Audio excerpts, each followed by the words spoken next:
Hi, everyone. Thank you so much for being here. My name is Pierce, and I'm the director of the Transnational Literature Series at Brookline Booksmith, just outside of Boston, Massachusetts, and your host for today's conversation. The Transnational Series focuses on stories of migration, the intersection of politics and literature, and works in translation. I just want to offer a quick Zoom webinar tutorial. At the bottom of the screen, you'll see a few icons. One of those is a Q&A icon where you can enter in your questions at any time during the conversation. Another button will get you to the chat window. That space is there for you all. Please feel free to chat during the event. I will be in the chat as well, dropping in useful information, including links to books by our authors. We do make every effort to keep these events free to attend in the hopes that you will purchase the featured books from us. So thank you in advance for taking a look and supporting independent bookstores. And finally, you can see us, but we can't see you, so relax and please enjoy the conversation. Today, I have the very great honor of introducing Jenny Bhatt and Dr. Aparna Kapadia, here to discuss and celebrate the release of Jenny's new translation of the Shehnai Virtuoso and Other Stories by Dhumketu.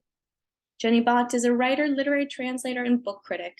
She is the founder of Desi Books and teaches creative writing at Writing Workshops Dallas. Among her many distinctions, her debut short story collection, Each of Us Killers, won a 2020 Forward Indies Award. Her writing has appeared in various venues, including The Atlantic, NPR, BBC Culture, The Washington Post, Poets and Writers, and more. She runs the popular weekly newsletter, We Are All Translators. The Shehnai Virtuoso is her latest literary translation. And today's moderator, Dr. Aparna Kapadia, is a historian of South Asia and associate professor at Williams College. She works on the social history of early modern and modern India, with a focus on Indian Ocean networks, as well as regional cultures, identities, and power structures. Her book, In Praise of Kings, investigates the fascinating world of Gujarat's royal courts. She is also the co-editor of The Idea of Gujarat, History, Ethnography, and Text. She is currently working on a new book project that investigates the rise and shaping of a Western Indian business community and their role in the making of the colonial port city of Bombay. I'm so thrilled to have them here together in conversation. And now Jenny and Aparna.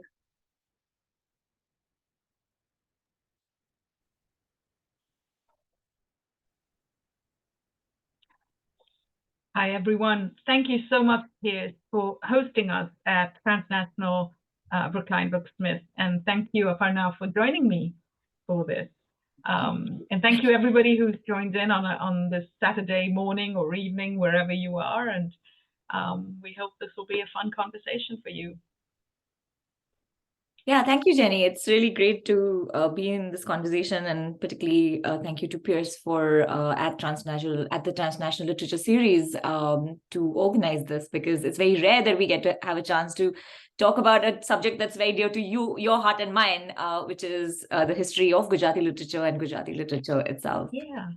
Well, speaking of that, let's start with actually. So we just for the benefit of everyone, Aparna and I had a kind of a pre-Zoom to sort of think about how we want to structure this. And I wanted to start with her book because one of them, at least the one I've read, In Praise of Kings, Sultans, and Poets in 15th Century Gujarat, he focuses on the text that developed, the literary texts that developed during 15th century Gujarat, and how they are multilingual, multicultural, but they were a defining moment.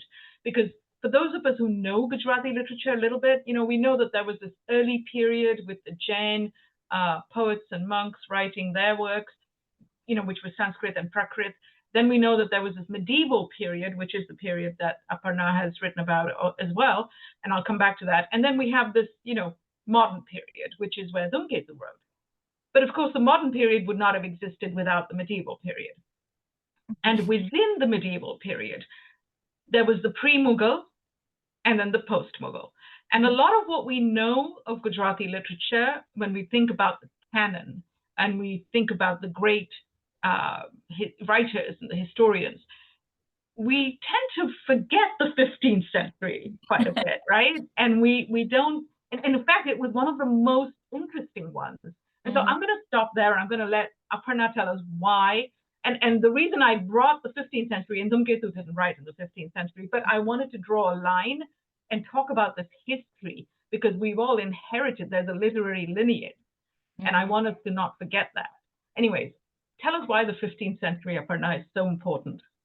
So Jenny, as you said, first of all, there's a tendency because we look at these chunks of time and we think of periods in history in this way. We think of, say, the Chalukyas and the Solankis. Everybody knows about them. They ruled from Patan. As you said, there's a sort of real literary production there from the top up top. So the court is very much in support of Sanskrit, but also Prakrits, and the Jains are great scribes and writers. The thing about the Jains is that in the medieval period especially, is that they're great archivists as well. They're librarians. They keep books. They collect books. They write books. So there's a real book history tradition there. That's quite well known, and there are other reasons why that tradition is well known. And then again, in the popular imagination, the Mughals are very well known, right? So that's just not just Gujarat, but we kind of have this sense that they are kind of the imperial power.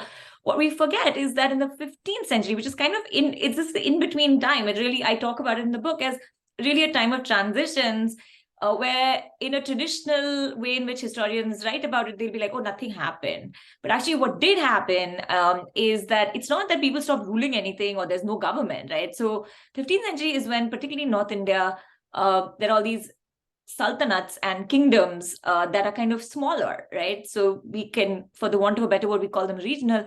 And one of the most stellar and remarkable sultanates at this time is the Gujarat Sultanate, right? So some of the people in the audience may have heard of Mahmud Begra, who's like a legendary Sultan of Gujarat. The city of Ahmedabad is a city that Ahmad Shah, the third Sultan, builds. These are not part of any sort of lineage of, oh, this is not the Delhi Sultanate. This is a group of people who are noblemen in the Delhi Sultanate once, but they have kind of now have this opportunity to set up home in this new place. And they really kind of they really have a real kind of commitment to integrating this region that has kind of actually started getting something of a semblance of what we know of as Gujarat in the Chalukya period. But the sultans really kind of continue this story. We already talked about Prakrit and Sanskrit. The sultans of Gujarat are great patrons of Persian. So that also means that as a region that has 1,600 kilometers of coastline, these are people who are welcoming scholars from across the Indian Ocean world, right? So some of the Arabic speakers, Persian speakers, Sufis. Jyoti Gulati's work really talks about how it becomes a space in this time of intellectual connections across the world. So along with that, there's another language, Gujri, which combines Persian, but this is it comes from a spoken tradition. Everybody doesn't know to speak High Persian, right? Yeah. And the Gujri has, even if you hear the Gujarati speaking Hindi today, you'll hear traces of that Gujri because there's a real mix of the Urdu and the Gujarati and the Sanskrit, and it's a real mix. And then, of course, there are the people who are speaking the languages on the street, right? Regular folks. So there's a real, it's, every region has its own language traditions. Gujarat is so much less known for this because we're so used to that modern Gujarati. But the fact that all these different elements are really coming together. And as I've written, the sultans, there's again this kind of idea that it is an Islamic sultanate. They're not promoting what we call Indic traditions. What I've written about actually is that they're also great promoters of Sanskrit literature. And again, there's a lot of work, like say Samira Sheikh's work, where she's talked about the fact that not only are they promoting literature, even their public announcements, right? The public announcements on stone are like, one part is in Persian, one part is in Sanskrit, one part is in Gujri, one part is in Persian. So it's a real mix. And language is there's a very rich way in which the Gujarati sultans kind of create an atmosphere where people do kind of speak and write in these different languages. I'll just say one more thing, which is that when we think of the language of the people. So this is all, there's a kind of courtly production, they are supporting language, they're supporting the Sufis. On the other hand, Gujarat is home. Like I said, the coastline brings in so many people, but then there are people coming in from Rajasthan, people coming in to trade, right? That's our one big kind of, way in which Gujarat is known.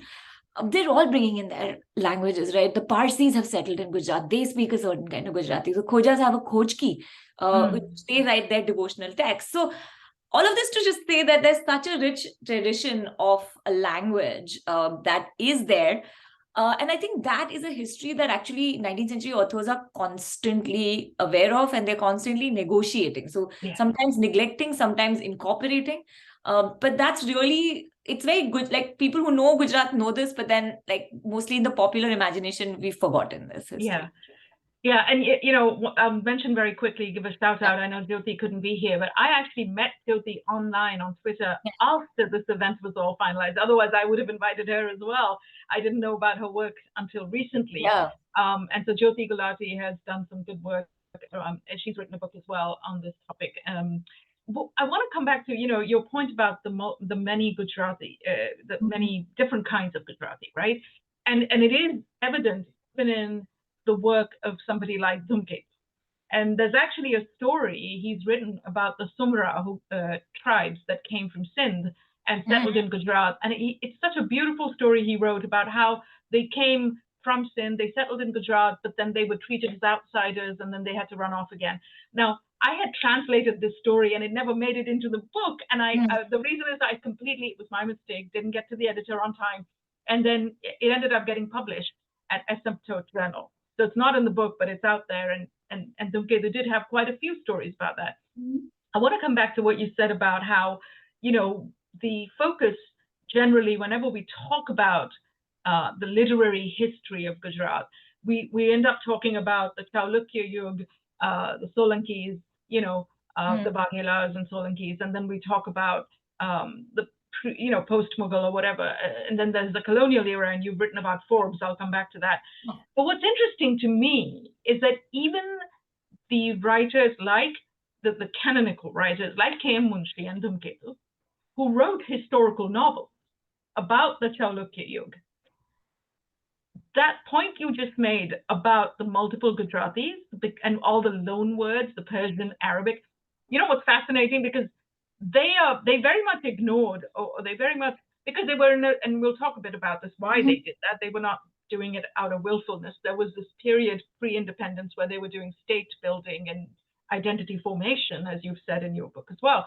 And so they were trying to get the people of Gujarat into this mode of appreciating Gujarat, and they felt that they had to do it at the expense of these other influences, which they considered foreign influences. And yet, when you read Munshi's Patan trilogy in the original Gujarati, oh my God, even though he's writing about a pre-Delhi Sultanate time, he's using all the Persian and Arabic loanwords. He's saying darbar, for example. He's using all those words. I don't know whether he was a pretty smart guy. He knew his audience. He knew he wanted to reach a certain audience, and he didn't want to use too much of that Sanskritized language because it wouldn't be read. He wrote that trilogy in a very, what we would call today, in a very commercial, racy way. He had very racy scenes in that for his time as well. And so it's interesting what you say is, on the one hand, we had certain canonical literati sort of pretending or ignoring this 15th century literary output, and yet borrowing from it, yet using it, obviously.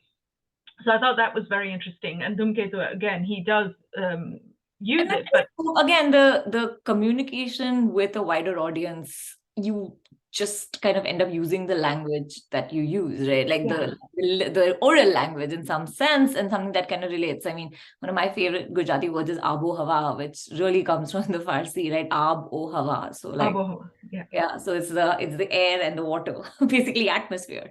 But I didn't till I knew that it was Persian, till I was much older, I kind of always knew that it was a Guju word, right? Right. So that's a really interesting, but I think it's mainly they're not, in a novel, which is very much a modern popular form. It's interesting that they choose the language that people recognize.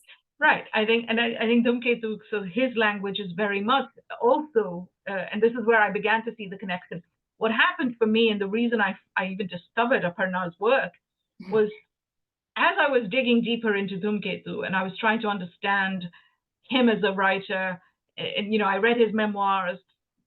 He doesn't talk much about that. He talks more about the Western influences. He talks about Gorky and Chekhov and Maupassant. And I thought, wait a minute, I mean, that's great. You learned the craft maybe from them, but the stories are very rooted in Gujarat. So what were his influences, right? I was trying to understand. And then I read his historical novels, and I thought, wait a minute, he's written just about this period in history, the Gupta Yuga and Chalukya Yuga. And beyond that, he hasn't, in being the historian that he is, he must have read, I am 100% positive he read Forbes, Rasmala, right? And Forbes talks about all these warrior texts and the warrior folklore and everything. Yeah. And even, for example, there's I want to come back to that, which is what brought you, as you said, you went to the 15th century, you started looking into it and looked at this multicultural, multilingual, these texts, and I'm just going to read from this, in your closing of the book, one of the things you've said is how that in modern India today, religious binaries are again, as we all know, in the last few years, have been threatening the pluralism that we had in the pre-modern past. And that when we look at these complex political interactions that resulted, and the multiple linguistic traditions that make up this 15th century and beyond, the influences have been so long lasting, you talk about how your study of these narratives was a way for you to reclaim the rich diversity and fluidity that shaped that century. And what's interesting is, for me too, in a way, even though I wasn't studying in the 15th century, my whole foray into this, my unacademic exploration into Gujarati literature was for that very reason that you talked about, which is this richness and this fluidity of tradition. Yeah. Now you have the second book, which I haven't read, but you were co-editor on this one, The Idea of Gujarat, and again that was about ethnography through text. Could you maybe talk a little bit about that? Because that doesn't focus just on the 15th century, right? That kind of looks beyond. No, and you look at Forbes. Yeah. And that came out in 2010. And we really, again, at that time, my co-editor Edward Simpson and I were really thinking about this very idea that there's a kind of, first of all, Gujarat, even in the academic setting, doesn't feature that much. And I think, we were really, he works on Kutch, we were really thinking about how we might kind of bring that diversity. And I think, the essays in that series there could have been so many more. Because I think we kind of really brought in people, not just looking at history, but like looking at, as you said, the title also has ethnography. We looked at how caste relations are different in Gujarat, how,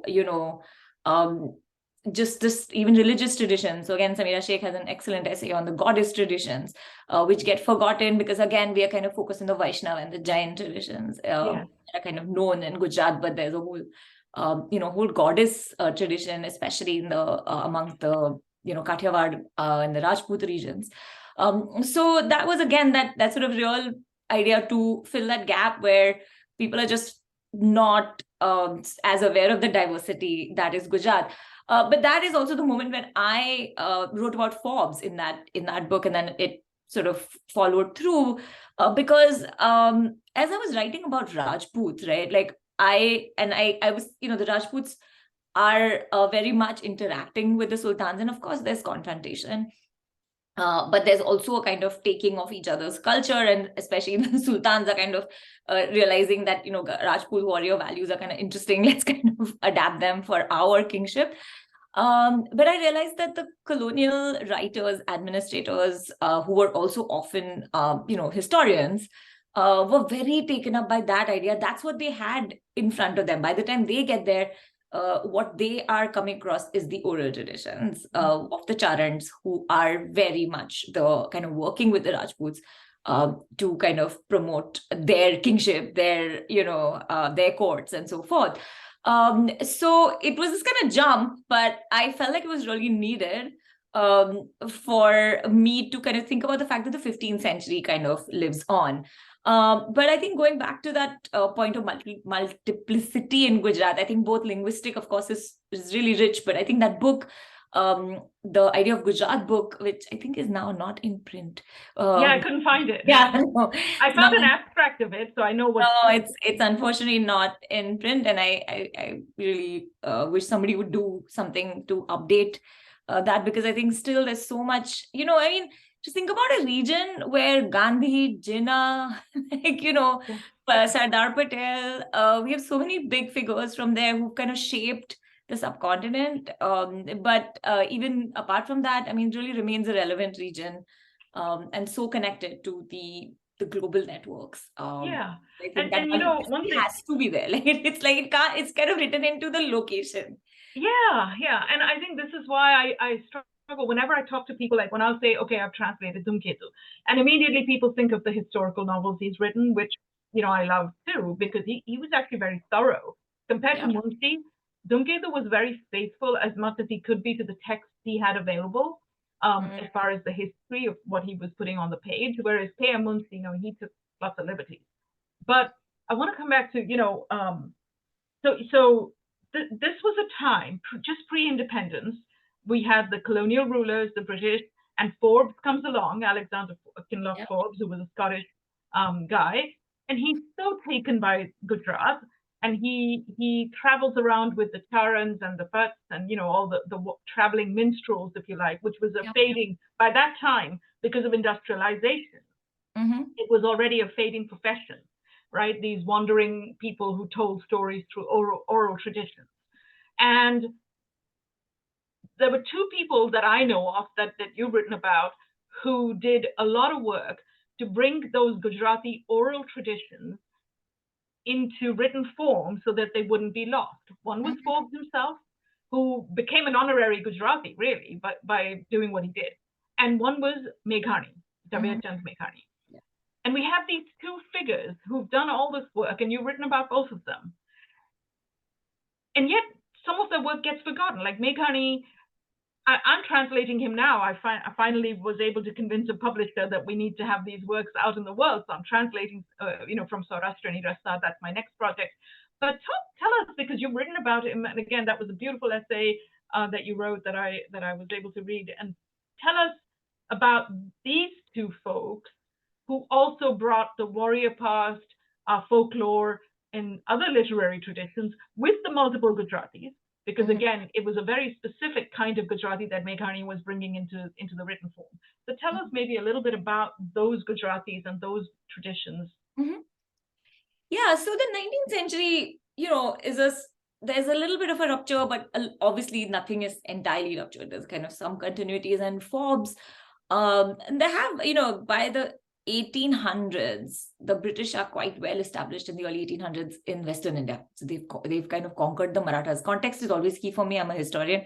So I will kind of get to it by kind of going back into some of the historical information. And Forbes is an employee of the East India Company. The East India Company often sent out these, of course, they were kind of officials, but they were also really, there was a kind of whole knowledge that they were interested in. Some of this is, of course, connected to the fact that if we're going to control this region, we want to also know more about it, right? So there's a kind of, there's that angle. But Forbes, as he kind of travels Gujarat and as he kind of gets to know it, what he encounters are what we have now come to call princely states, right? So Gujarat is still a region which has a very huge number of princely states. So when independence also happens, Kathiawad itself has something like 200 princely states. It's like small kingdoms, but they're all there. A lot of them trace their history from that Rajput past. And for them, the Charans are so key because the Charans are their historians. Some of it is what they tell is written, some of it is not written. Charans play many different roles. They are not just historians, but they also go with the kings in battle. They'll kind of, they're kind of like cheering them on. I kind of imagine this now can't be fun kind of going and like getting yourself killed in a battle. So, you need someone to kind of cheer you on, but they really play that really important role of identity kind of building for them, a real kind of, support for that warrior ethos that they're trying to keep up. And by the 19th century, this very important institution, this is these kings are really important in Gujarat, have started to dwindle. The British are taking over their powers. They're really left with this idea of what historians think of as a hollow crown, right? There's a kind of, that's all there's left. There's only pomp and show. And in that, the role of the Charans then becomes very limited, because now if the traditional work that Rajputs are doing is not there, their role is also gone. They're kind of playing role as guarantors. They do a lot more than just, tell stories or kind of tell this. And Forbes really comes across these people. He comes across even documents where they put down genealogies. And that's kind of the dominant piece of literature he finds in Gujarat when he starts searching. And then, of course, he does find some of the Chalukya material. He is very much in awe of the sultans as well. But really, it is this material of the oral traditions that he kind of encounters. He even organizes like sabhas where he calls, he says, okay, all the Charans come perform for me, because Charans they can do poems on the spot. And you can see in those sabhas that the descriptions that are there, where they're now starting to say, "Have tame raja sho," so you are now the ruler, so we will kind of produce for you. So they'll kind of write poetry about railways, they'll write poetry about clocks. Amazing. Right? So there's a kind of so literature is left, but their position is kind of dwindling. Right. And some of what a lot of what Forbes talks about is that literature. He really idealizes that literature. And then, of course, there's this other side where he's kind of seeing that there's a real decline, not of the literature, but of the groups that were once in power. Right. And so Forbes has a very deep influence. It's highly possible that these guys, Dhumketu and Meghani for sure, read this literature. And they are able to kind of sort of, Meghani also kind of bemoans the fact that this tradition is getting lost, not the Charans, but the Rajputs who were once, great rulers. But he really makes it his mission to kind of collect that folklore. And I think that's really tied into then what's happening across India, right? So he's gone to Calcutta where he's met Tagore. He's really familiar with the literature. Tagore is very much dedicated to the idea of, collecting folklore, collecting the voice of the people. Right, Meghani also translates a lot of Tagore. Yes. Yeah, Dhumketu did that too. Tagore was one of the first that he translated. I mean, Tagore had this pan-Indian, influence, right? Because because he was bilingual, he wrote. He was beloved by the British as well as by, in terms of his writing. But you know what? What's interesting? What you mentioned about, you just said that about Forbes, and you said, I'm sure that. The stuff that he was putting together was influencing, it certainly influenced Meghani, we know that, but it was also influencing Dhumketu. And I totally agree. And that's why I kind of led you into that question, because I wanted to mention that. Yeah. Dhumketu obviously was writing at a time when Forbes' his Rasmala was already out there. Yeah. And translated, and it was an accepted text. It was a widely read text. So I'll just say that vernacular society, right? So the Forbes has really, he is part of, everybody, again, this is a time when Indians are trying to reclaim their languages and literatures. And again, this is a moment where with Dalpatram, Forbes sets up the vernacular society, where again, there's a real promotion of this kind of literature. So right. And so they're uplifting Gujarati literature in a way that for a long time people had not been doing. On the other side, you've got Gandhi as part of his national independence movement saying, we need a standard Gujarati, because that's what you need for governance, for easy governance. And I read about that, quite a bit of that, in both Rita Kothari's book, Translating India, as well as a couple other books. And as much as Gujarat maybe needed one standardized Gujarati so that governance would be easier, because it has so many Gujaratis, like you've said. At the same time, we will never know the extent of potential damage maybe that happened because of that Gujarati standardization.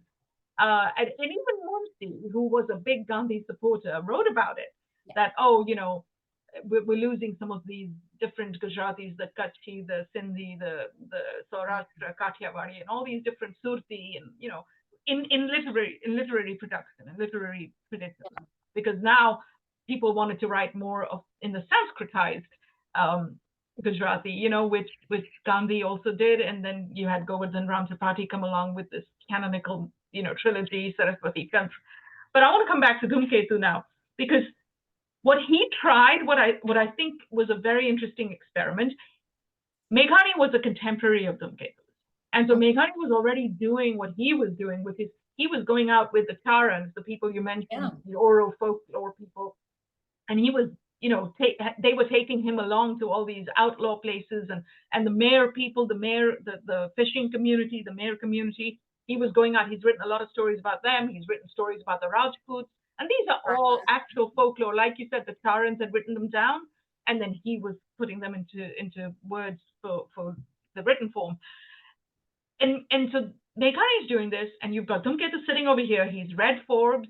He's reading Meghani, and he's thinking, and he's reading, by the way, he's also reading in translation, as well as in original English, because he did read English, but he read a lot in translation from, the European writers who were being translated. There was this whole revolution that happened just around then, when there was suddenly a whole influx of translated texts, European translations, came into Gujarati literature.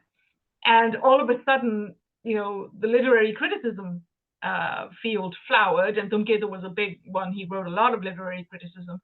And then so you have to think, I think when I started to look at his influences, and I saw all this stuff from Forbes, and we know, as you've said, Forbes was influenced by all the stuff that came before. Then you said Meghani, all that coming into Dhumketu's writing, and also this European influence. And so you've got not only the multiple Gujaratis that we're talking about, the multilingual traditions in Dhumketu's work, you've also got the multicultural, because he's writing about these, the lower classes or the marginalized folks within society. Like I mentioned, he wrote about the Sumra from Sindh who had come over. So he's writing about those as well. And so all of these influences are coming to bear on this early 20th century writer's work. And unfortunately, whenever people talk about Dhumketu, we forget all this. We forget that, okay, you have to go and look at what influences he had in his reading, which is all the texts that you've just mentioned and we've talked about, and the European text, and all of that has made up this writer and these works that we now have in translation here. So I mean, that's why I was trying to draw this literary lineage, because I was digging, and that's how I discovered your work. And so anyway, I just wanted to mention that. No, but I think both Dhumketu and you've mentioned my work on Meghani, which by the way, if people are interested, it is an essay which is behind a paywall. So if you wanted to read it, just write to me on my it's ak16 at williams.edu, and I'm happy to share it. But what I want to say, I think Jenny, you and I connected, as you said, like on Meghani and Dhumketu are contemporaries. Both of these are figures that, of course, today, at least those of us who study Gujarati history and literature know about. But these are also representative of the time where Indians are learning to be or trying to figure out what they want to be, right? Yeah. There are all this multilingual part of Gujarat is there, and then there are these multiple identities, right? Yeah. Meghani, for instance, is a Jain Vanya, but he is now sort of really choosing to become a sort of really close to and really preserve, archive the work of a community that's kind of losing the importance it had. In terms of social status, they were extremely well regarded, but in terms of caste status, again, not seen as too high. There's a real, and then of course, Meghani's position as a Jain, a member of a very popular community in Gujarat, a very powerful community in Gujarat, really allows him to become the voice that can then kind of take this tradition that people don't know about and then bring it to the other part of what's happening in Gujarat and Western India, which is this kind of urban modernization, right? Which I think again connects us back to Dhumketu, who's also thinking about these themes. And so these are Gujarati men, particularly, who are of a certain, they do have some access to education. They've been educated in a particular way, part of the colonial system, but they're also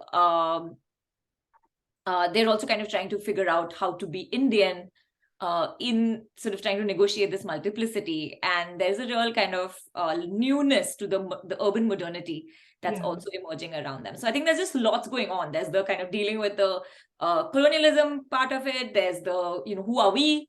And then there's this other thing which is combined with colonialism, the modernity of the cities that are emerging around, and Ahmedabad, there's Bombay. Bombay is such an important part of Gujarati life. So I think all of that's really coming together to make them who they are. And so I'm glad you mentioned that, this whole, the modernity, and that brings us to when we were talking earlier, you said one of the stories that really stayed with you of all the stories that are in the Dhumketu collection was this one about, and I'll read just a little bit about it so we can discuss it, but it was a story about a father and son. And I mean, as I translated it and I read it, it felt like it was very much still in pre-independence, because you had the women going to do the socials. It was either pre-independence or very much close to independence time. And we had, the father is busy in all these meetings and things that he, social work, socio-political work that he's doing, and the mother is also going to these. He's a lawyer, right? So that's another very modern profession. That's a profession that's really becoming the profession of the 19th, earlier 20th century. Lots of people aspiring to be that. So he's lawyers. I mean, Gandhi was a lawyer, and so to make his protagonist a lawyer, to show this is a very important man, and he has a lot of people calling on him and demanding his time. So let me just, for the benefit of the readers, the story that Aparna and I are going to discuss briefly from this collection now, and I'll read maybe a couple paragraphs very quickly from it. It's called On the Banks of the Sarayu River. And it's obviously set in Gujarat, I believe, in Ahmedabad. And there is a father, a very busy man. And this is where, Dhumketu wrote a lot of stories. Well, he wrote a lot of stories about the whole tradition versus modernity struggle. But he also wrote a lot of parent-child, father-child stories. In fact, the most well-known story of his, The Post Office, is actually also about a father and a daughter. As I was looking at the table of contents, The Post Office, Tears of the Soul, On the Banks of the Sarayu, and Kailash, the first 4 stories all involve parent-child relationships. So, Post Office is about this father who's missing his married daughter, and he's waiting for a letter from her. Tears of the Soul is about Amrapali, but he takes a particular time in her life when she's losing her son, when she has to send her son away. And so it's all about that. On the Banks of the Sarayu, which I'm just going to read from, is about this father and this son who wants him to tell him a story. And Kailash is about this outlaw father who had to run away from his village and his family, but he's missing his son so much that he's willing to now go back. He's like, okay, I'm going to go back. It doesn't matter that I know I'm going to get caught or whatever, but I'm going to go back because I'm missing my son. And so, and he has a surrogate son that he has where he's kind of hiding or living, but that's not enough for him. He needs his family and his son again. There's a whole very poignant scene towards the end of Kailash where he's just remembering that child that he left. And so again, I think Dhumketu wrote a lot of stories about father-child, mother-child, that I didn't get to all of them, but the first 4, which again was not intentional that the first 4 would be like that. I was just going by the books, each of the books that he wrote in the order, and I'm picking one story out from each. And it was interesting to me that this theme, this father-child, parent-child theme, not only was it a prevalent one for Dhumketu, but they were the most standout stories for some reason, right? Yeah, Shehnai Virtuoso, it's also the title. It's also father and son, a father and son story. So so I mean, there's a whole bunch of them, and I only translated a few of them. So let's go to 35. I'll read just a couple paragraphs so people can know what the story is, kind of, the tone of the story, and then we'll discuss why it resonated with you, Aparna. After the rainfall, the sky had cleared up a bit. The clouds lay scattered about, and a soft moonlight was shining. It was a night to rouse the imagination. It was nearly 9 p.m. The lawyer, Harshvardhan, reclined sideways on a swing, making it sway back and forth with light kicks of his feet. Across from him, on an armchair, sat his wife, Vijaya Gauri. On the floor, on a mat, His son of 5 or 6 years, Prasanavadan, was writing something with a blunt pencil in the pages of a notebook. From the street below, a horse carriage driver's harsh cries of "Hayo, oh hayo" and "Hey, Black Cap" could be heard. Now, Black Cap is very colonial, reference. They're the people who would be taking those horse carriages around. Mm-hmm. On the veranda across the street, women sat talking, but the barking of the dogs drowned out their voices. Suddenly, Harshvardhan said, Come, Prasanavadan, let me tell you a fine story." The boy immediately threw the blunt pencil away and, wiping his nose, stood up. "What's the story about?" he asked, as he came to sit by his father on the swing. "See." And just as the father says "see," from below the house help yelled, "Bhai Sahib, where should I put the wheat flour?" "In the cabinet." Harshvardhan continued. "See." Downstairs, the door rattled. "Vakil Sahib." "Who is it?" Harshvardhan said, and craned his neck. 2 or 3 people had come to meet him. "Who is it?" "Oh, Dr. Sahib, welcome, welcome. I was just waiting for you." Prasanavadan pulled his father's dhoti. "Then what happened?" "Prasanavadan," Vijaya Gauri, the wife, called as she went inside. "I will tell you the rest." Prasanavadan pulled his father's hand. He wanted to hear more. The poor father, faced with the town's various current and past affairs, did not have the time to recall a 5,000-year-old story. He patted the child's head with affection and said, "See, the rest later. I'll tell you all right. I'll tell you later, all right?" And then, I'll just read the next 2 lines. "But tell me a little bit," the child says. "All right then. On the banks of the Sarayu River," and then he cannot finish the sentence. So this is the story. The whole story goes like this. It's, the father keeps trying to tell his son this story about Ayodhya and, on the banks of the Sarayu and Ram and everything. And every time he gets a little, 1 sentence further, there's an interruption. And sometimes the interruption is to him, and sometimes it's to his wife. And the wife isn't really a storyteller. So every time the son tries to go and get her to finish the story, he's like, no, you got to do your lessons. You've got to go to sleep. She's very much like, okay, lessons, sleep, do this, do that. Don't bother me. I'm busy, whatever. And so, we get to the end where finally, I won't give it away. You'll have to read the story. But the son even gets sick at one point, but he can't stop thinking about this unfinished story and how he really needs his father to tell him. So let me stop there. And Aparna, this story resonated with you. Yeah, this story really resonated with me, even though I think what's interesting is that the collection, I know you said that one theme is the parent-child, but I found another theme is also there's a kind of timelessness. Sometimes you can't tell what time period we're in. So some are kind of historical, as you said, that, the story of the Gupta period, but there is a story of the widow, who the noble daughters-in-law, the noble daughter-in-law, where it takes a little while to figure out, okay, maybe this could be the 20th century, but maybe not, right? Like there's but in this story, for me, the banks of the Sarayu is very much sort of reflected some of the concerns both of Dhumketu and Meghani, a kind of sense of loss that comes with a modern life. This is set in a city. This is what is presented to us as a nuclear family. There is help, but there is a husband who is extremely busy with his work. He's being constantly, what you read also kind of shows how much he's interrupted. Okay, bhai anusu karu, what do I do with this? What do I do with this? A whole bunch of clients have shown up. On the other hand, there is a mother who is not very traditional, right? She is going for public lectures. She has stuff to do, and why not? But the fact is that this child in all this, you can almost feel the frenzy of the child as he's kind of looking to hold on to that parenting. And there's a moment in the end where it might even come to him, but that frenzy of modern life continues around him.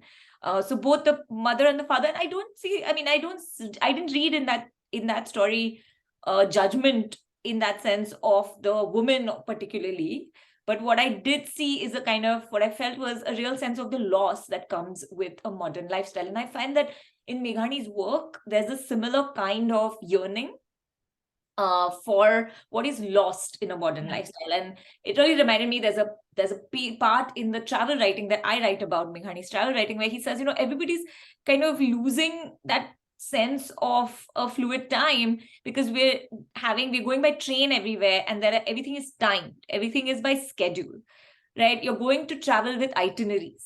We don't even realize how modern. We're rushing from place to place, and nobody's traveling like this when they're going on a pilgrimage in the 15th century, right? Yeah. You don't know what's going to come on your way. Like, you might encounter a tiger, you might encounter bandits. Like, but the train has made, not that's kind of ridiculous and not so fun. But there's a kind of uncertainty of fluidity that comes with that, which is gone. Right, and that I really felt that in the story of the child, where the little boy is kind of really struggling with the whirlwind of modern life that's going on around him. I'm just going to point out to that other story that I mentioned, where I see a real kind of, again, there you see another aspect of that 19th and 20th century thinking, where Dhumketu is talking about a woman who's lost her husband in a very painful way, a young woman clearly, but how he is so deeply sympathetic of the fact that that there is now no recourse for her, and the pain, really the sorrow that comes. There's a kind of you can really feel the deep helplessness, but sorrow that he's really bringing out, which is a very different story for me than this one. Like I said, there's a kind of timelessness to that. She could have been in an earlier period, but the truth is that widows are not treated very well in the 19th and 20th centuries either. So there's just that, I'm just setting up that contrast. So, I mean, I'll speak to the Sarayu point that you made, and then I'll come to that story too. To your point about the Sarayu story and him not judging, I thought that's a very important point you make. And Dhumketu was very particular in trying not to be judgmental of any of his characters in any of the stories. So even in this story, where the father and mother have no time for the child, he wasn't judging one or the other. He was saying, look, they both have these demands on their time, and here's the person who's actually suffering. And eventually, he does try to make it kind of end on none of his stories end on a very conclusive note as such. But so to your point, I think he doesn't do the judging thing at all. And I think he got that was very much a Western thing, because at that time, the stories, and this is one of the reasons why I mentioned this in my introduction, why Dhumketu was a turning point for the modern Gujarati short story, is because at that time, especially as the world, India was nation building, and there was social reform was being done. A lot of writers were writing stories with that aim for social reform. So even that story about widows, because remarriage of widows was a big social agenda, right? Remarriage for widows. And so Dhumketu could have chosen to write a more indicative story of the social norms and write more about that. But you can tell his focus wasn't on what society should do or shouldn't do, but it was on, look at what this is doing to this woman. Look at what all of this is doing to this woman. And that, I think, is the one main thing about him, is he focuses on who is the most put upon, or who is being affected the most, and let me focus on that person. Even when we read On the Banks of the Sarayu, it is from the point of view of the child narrator. We're not in the heads of the father and the mother. We're in the child's head, and we're experiencing, and this is why it's such a poignant story, we're experiencing the child's desire to know this story, to hear this story, and how much his hopes get dashed every time someone walks through the door and takes his father away. And there's one, I recall one particular point where he says, and it was like a flower, that wrinkles, or not wrinkles, what's the word I'm looking for? I'm losing the word. Sorry? Wilted? Wilted, that's the word I was looking for. So, like a wilting flower, his face wilts, and I thought, and just in the Gujarati, it sounds even more poignant, right? Yeah. And so every story with Dhumketu, he would focus on who is the most, put upon or most disadvantaged by this particular social situation, as opposed to what some other writers were doing then, which is, what should society be doing? And, it was more didactic and moralistic, and he wasn't doing that. Yeah. No, I think that's really interesting. And also, again, like I said, there's a kind of, all of these guys have some kind of way in which they're exploring their own sort of positionality. And I think this is really, this collection of short stories really kind of brings out what he's concerned with. So I guess my question to you is, how did you kind of decide that this is the person you wanted to work on? For me, Meghani kind of came almost as if like I had found, what Forbes was doing, and then there's a natural collecting what's the, there's a kind of trajectory in terms of, I got really deeply involved with Kathiawad as I was kind of reading this, and then I was like, I have to, this is a story I need to tell. But for you, Dhumketu, when you've translated other works by him, what kind of brought you to that? And let's kind of talk about that, and then some more. Well, I mean, I grew up because my mother was a big reader and her father was a big reader. Her father actually used to translate from English into Gujarati. He loved, I don't know why he loved to do that, because everybody at that time was, I think it was a way of going on, as I mentioned earlier, of Western works being translated into Gujarati. We lost the manuscripts, none of it got published. He was doing this, he was working as an accountant at a sugar plantation in Kenya, for the Madhwanis, the famous Madhwanis. And, he had always wanted to do this. And his parents said, of course not, that's not a suitable profession for young educated men, and you must go be an accountant or a lawyer. Like we said, those were the big jobs. And so that's what he was doing. And so my mom grew up with literary influences, right? And so she had that, even though he wasn't, he was not a writer, her father, but she grew up with that. So we grew up hearing the names that she loved. She would even have these Gujarati to English English to Gujarati translations of writers like Jules Verne and Stefan Zweig, lying around the place. And we didn't know at the time that these were important names. But Dhumketu and Meghani were her all-time favorites. Meghani particularly because, we're also from Kathiawad originally, and so she's, Rajkot, Porbandar. I was born in Rajkot, that's growing up with those stories, she would tell us some of these stories, just as bedtime stories. And then when I finally gave up my corporate job to say, I'm going to focus on literature and writing, and I started trying to write my own stories, obviously, which were about things that were keeping me up at night, which were contemporary. They were all contemporary. They were not, at the time, I don't think I had any historical short stories at all. So they were all social realism for the most part. I had some magical realism, but they were all my, contemporary stories about working lives, which is what my collection, Each of Us Killers, is. But as I was doing that, she would be like, oh, wouldn't it be great if you could translate one Dhumketu story? Just translate one, people need to know about it. And don't do the post office because it's been done too many times. Oh. And so I'd be like, I'll come to it when I've finished my work. And then, she passed away rather suddenly. And my dad said, oh, here's all her books and you're the only reader in the family. You may as well get them. And so when I inherited her personal library, and she had everything by Dhumketu, even the historical novels, all his short stories, all the collections, all 26 of them, his memoirs, he had Meghani, all the Meghani books, and I just, at that time, I was like, okay, this is a sign. I wish wish I'd done it when she was still alive. We would have had great conversations, because she was my go-to person, right? For those obscure Ruti Prayog, as we might say, the obscure idioms and those things. I would go to her and say, what does this mean? Mm-hmm. But anyway, so that was the Dhumketu thing started that way. And as much as I read and loved his historical novels, I felt, because I was myself a short story writer, and until then I had not considered myself influenced in any way by Gujarati short stories. I felt, of course, I've taken workshops in the Western tradition. I used to go to Iowa. I used to take workshops in the US, right?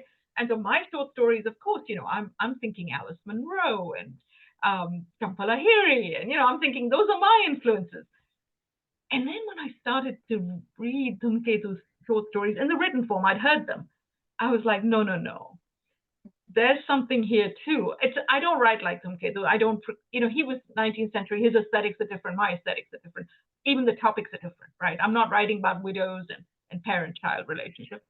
But when I'm writing about Gujarati culture and even though my short stories are in English, so many of them are Gujarati characters, right? Some of them are set in Ahmedabad, some are in Bombay, but they are Gujarati characters. And the things I was trying to do with trying to bring across the rhythms and the cadences and some of the Gujarati nuances of how we talk.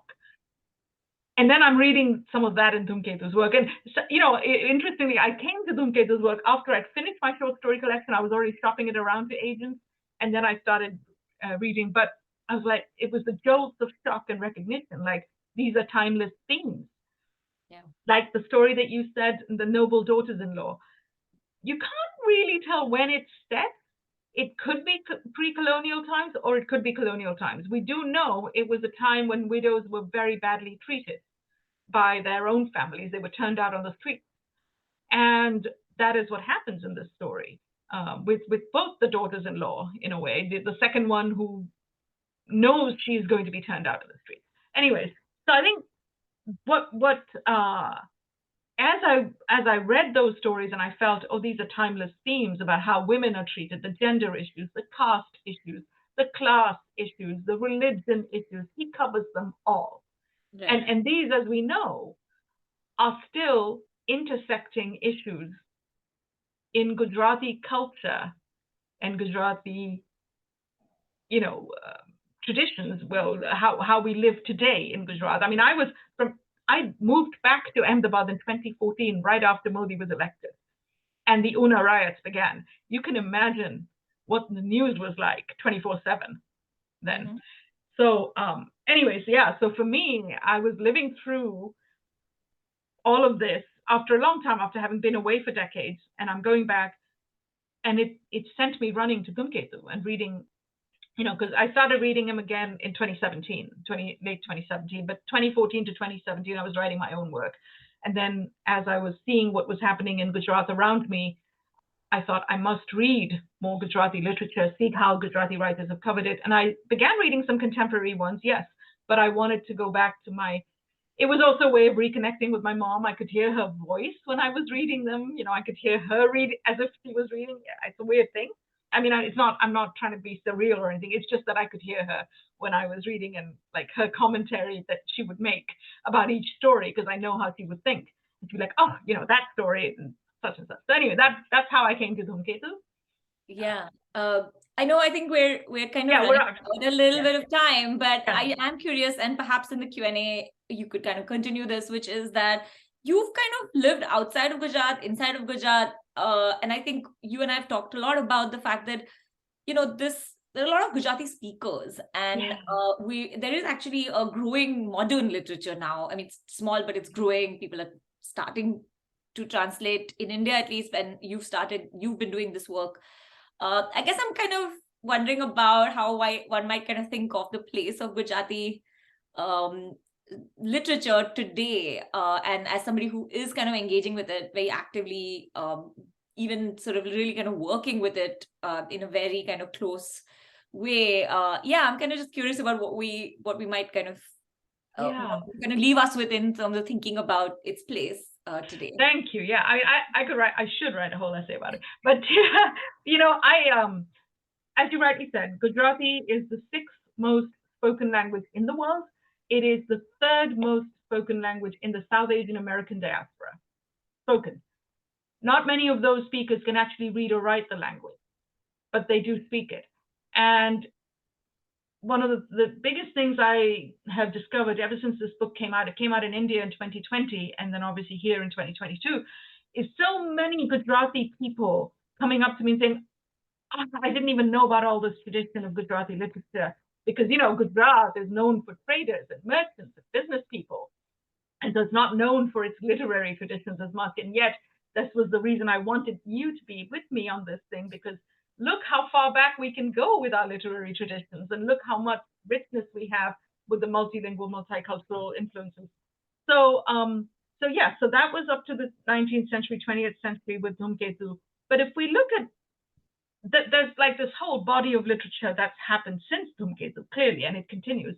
But yes, you're right, it is dwindling. And the reason is we're losing writers in the Gujarati language. We had a very fruitful post-independence period where we had postmodernists like Suresh Joshi, Mohammad Mankad, who just passed away recently. And they were doing some interesting experimenting with literature. In fact, Suresh Joshi met Salman Rushdie in New York once, and he said to Salman Rushdie, because Suresh Joshi was bilingual, he could have written in English, he could have had a wider readership for his work. But he said, I intentionally write in Gujarati because we are losing writers in Gujarati.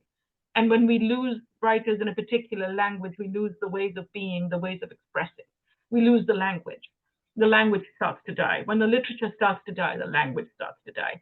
And so I've been trying to do my own little thing with kind of promote more Gujarati literature, even though I don't write in Gujarati. So this month, starting last week, November and December, we've got a feature at Words Without Borders where every week they are featuring a Gujarati work in translation, not all by me. I have a couple, but then there's other translators, Gujarati translators that I'm connected with, and we are a very small group. I can count them on two hands. And so I try to bring them and bring the works that they're translating. We've got Dalit poetry, we've got feminist literature.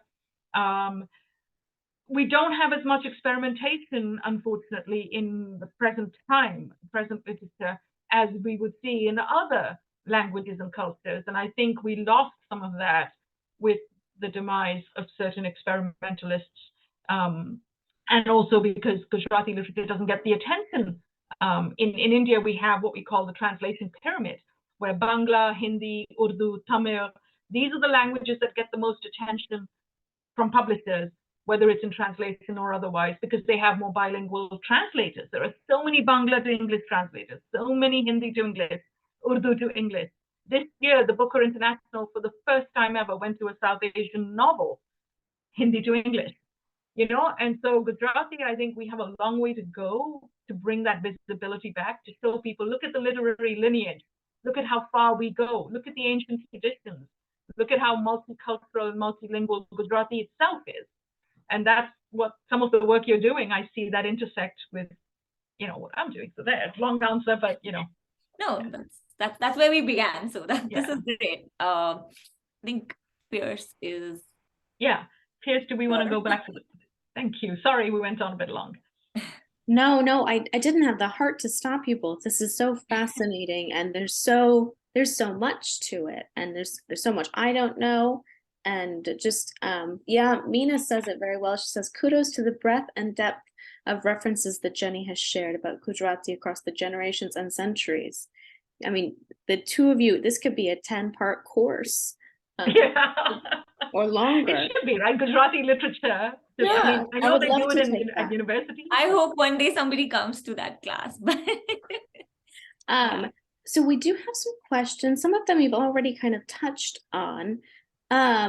So this is what we were just talking about a little bit. So you've discussed this immense history of Gujarati literature, but this is the first book-length Gujarati to English translation published in the United States. Can you both talk about why you think that is?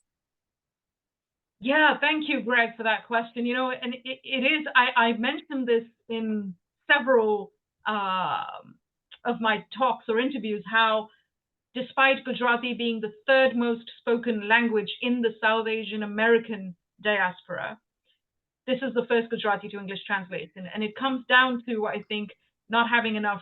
Well, from my perspective, I see two things. One is publishers, that translation pyramid that I mentioned, and publishers paying more attention to Bangla, Hindi, Urdu, Tamil, Kannada. Those are the writers that get more attention. Those are the books that get more attention. because the translators are more well known, they have a network that they have access to publishers. You take somebody like me, non-academic, I wasn't even part of the writing publishing world, comes along and says, oh, I want to translate Dhumketu. It takes a while to get people warmed up to the idea. Who is Dhumketu? Okay, oh, that post office story, I remember that. Oh, but that's old, why do we need that? That's one reason. The second reason is, despite the South Asian American diaspora being, let's say, very well off, right? Most of the South Asian Americans that you come across are going to be pretty well off people, even though, yes, it's a minority, but literature doesn't always figure. When we talk about culture within the South Asian American community, literature is not what we talk about. Culture means for them, for most of them, it means Bollywood, it means food, religion, and literature gets forgotten. And I think that's such a sad thing. So a lot of times when I go to literary events, for example, and I see a sea of faces that are South Asian American, I'll say, put your hands inside your pockets, please. Fund more translations. Fund these books that we need. Put your hands in your pockets. That's, I think, and that will help. I think that is what will take us away from this situation of how it took 2022 for a South Asian American novel to win a Booker Prize, and it took 2022 for the first Gujarati to English translation to be published in the US. Thank you, Jenny. And then kind of related, a question for Aparna. What helped you to emphasize Gujarati history in the United States? Well, I started off in India. So I am spent a lot of my time cursing my parents for this, but I appreciate them a great deal. But they sent me to a Gujarati language school, which was something that is not usual in India. And I think that's something that stayed with me. I think in Gujarati quite often I have a really deep relationship with the language, which I'm extremely grateful for. At the time as a child, you're sort of saying, oh, why did you put me in a school that was different from everyone else? But I'm extremely grateful for that deep connection with the language. So I think for me, that's where it really began. My father, like Jenny's mother, had read me stories, very deep influences, Gijubai Badeka, and his children's stories, which were quirky and sort of they drew from the folklore. But I mean, I've never thought there was any like real moral of the story that you would teach children, but just a lot of fun, right? And kind of telling the lives of what was happening in Gujarat. So there is a personal connection for me. And so when I went on to kind of do my PhD, I gravitated towards literature and how one would kind of trace the lineage of that literature. What are the ways in which we can kind of use the literature to understand the region? And that's really been the theme of all my work. So I'm really kind of interested in understanding how this region of Gujarat, what does it mean? What does it mean? What are the different layers of it? But also then how it connects to a wider national sort of identity, but also connects to that wider history of the Indian Ocean network. So for me, that's the core of my work. And I've been lucky to be at an institution which is very appreciative and supportive of that research. And so it's been a real pleasure to be able to kind of write more about this field. And I think in the field of history, same as literature, there is a kind of Gujarati history still has a long way to go. We mentioned a few historians, Samira Sheikh, Jyoti Gulati, Farhat Hassan is another historian. We've been, people are doing work on the region, but I think a lot more needs to be done there as well. And I think that also could be a language constraint. All of us have had to navigate different languages to actually study one region, right? So none of us are kind of single language users because the archive is in so many different languages. And that's a very good point. I think what you right there, because my personal writing project right now is a historical novel set in the Chalukya Yuga.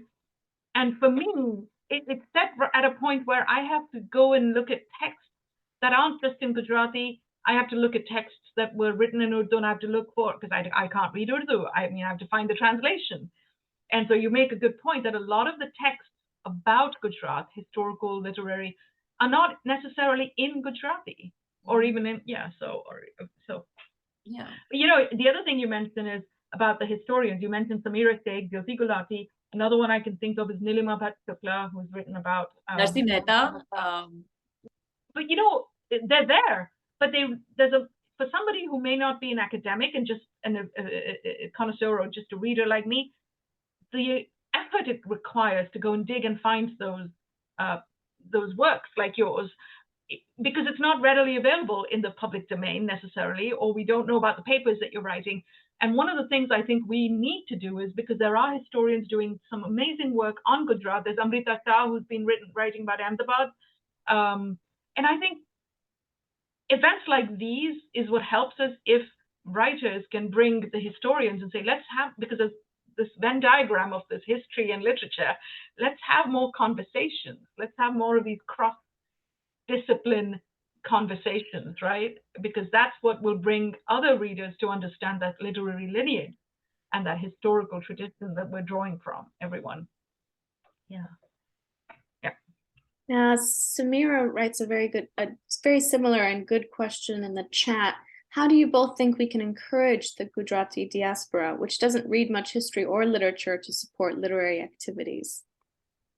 Yeah, I think, Jenny, you've been you've really been active in that field.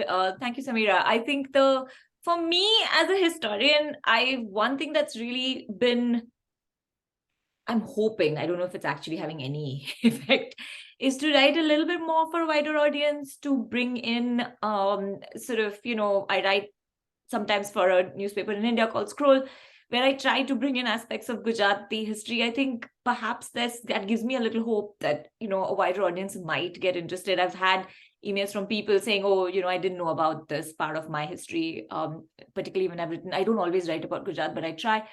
That's been something I hope that we can sort of do more work in that sense, to kind of, make those histories more accessible. And maybe, I think as an academic, I teach undergraduates, and I try again to bring in Gujarat in my teaching. But I think those of us who have the access to graduate students to also kind of, think about the language and sort of the study of language, at least in the academic sense, I would hope that kind of creates some interest. But I think for me, the sort of trying to talk to a wider audience has helped, at least, like I said, there's a hope that people will read more and therefore get more interested.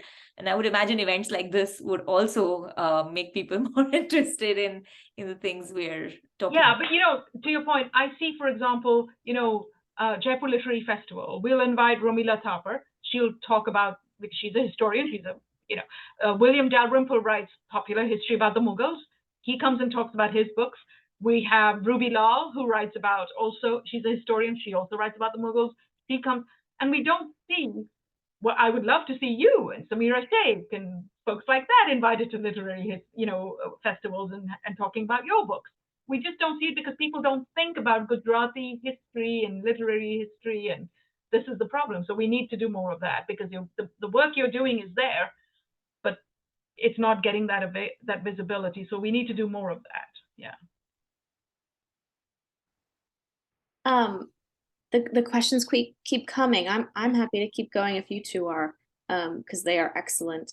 In the chat, we have someone who'd like a list of the writers/researchers you both have mentioned, either now or in a follow-up email. I can help facilitate that if the two of you help me. And then, in the Q&A, can either speaker comment on Gujarati women writers historically? Yeah, so contemporary, I looked long and hard in the colonial or pre-colonial era, and there's a handful. There's actually a couple that I've saved in my folder that I want to get back to, because their works are no longer in print. But there have been a handful of women Gujarati writers, even in Dhumketu's time. In the present time, we do have a handful. I am translating Varta Dalta, who is a very celebrated Gujarati novelist, playwright, and writer. Her sister, Ila Arab Mehta, is also a celebrated writer, and Rita Kothari has translated Ila Arab Mehta's landmark novel Fence, called Vad in Gujarati, set in Ahmedabad, about, again, a marginalized Muslim girl. So, if you Google Gujarati women writers, you're going to get a list. of contemporary writers. Now, how many of them are in translation? That's really the sad story. Very few, because it comes down to, again, what I've said before, which is there are very few Gujarati to English translators. The other challenge is we have the odd young Gujarati to English translator up and coming, and they're looking for particular kinds of works. They're not necessarily looking for, oh, it's a woman writer or it's a male writer. They're looking for works that speak to our times today. And I think what's happened, unfortunately, because the Gujarati literary world, the ecosystem, is very small. There's only maybe 2 or 3 publishers, Gujarati publishers, that publish any number of books. It's R.R. Seth and Gurjar Prakashan, right? And they have a preference to particular kinds of works. Pradeep Sarud, the Gujarati scholar and academic, says this about Gujarati literature. He says, we're very good at taking other people's literary wealth, translating it and bringing it into Gujarati. We're not very good at taking our own literary wealth out to the rest of the world. And so while there are women writers, there are bilingual, I know a couple of bilingual writers now, Gujarati and English writers up and coming. I don't believe they've had a book published yet. They've published, things in literary magazines. And so I think the place to start, if you want to really know what is today's writing, contemporary Gujarati woman writer, what is she writing today, go to the literary magazines, the Gujarati literary magazines, because you're not going to necessarily find them on the bookshelf, but you're going to find them in the magazines. And it's up to those publishers. We don't have a thriving publishing ecosystem, unfortunately, in Gujarati literature. But if we did, you would think they would be the ones going to those promising young women writers in those magazines and saying, I read your story there. Do you have a book-length work? I'm interested. That's what we do in the English world, right? Somebody reads a short story. I've had that happen. People reach out and say, do you have a book? And so we don't have that thriving ecosystem, unfortunately. We need that so that there's more visibility of these promising young women writers, Gujarati women writers. Yeah, and there is a literary magazine world in which a lot of even modern contemporary writers are writing poetry, they're writing stories. It's just an access. I think it's just about visibility and access. It's not just, it is about accessibility. And what's interesting, the other thing that's interesting, I was on Amazon.in the other day, and I went and looked for newly released Gujarati language books. If you just go fiction, go onto literature and fiction, Gujarati language, and you'll see that a majority of them are self-published. Now, the challenge with that is, of course, that means they didn't have editors to help them. But that also means that the reason they had to go and self-publish is because we have 1 or 2 publishers who are focused on particular kinds of authors, and they're not paying attention to all the, work coming out there. So they've had to self-publish, which is a shame. Yeah.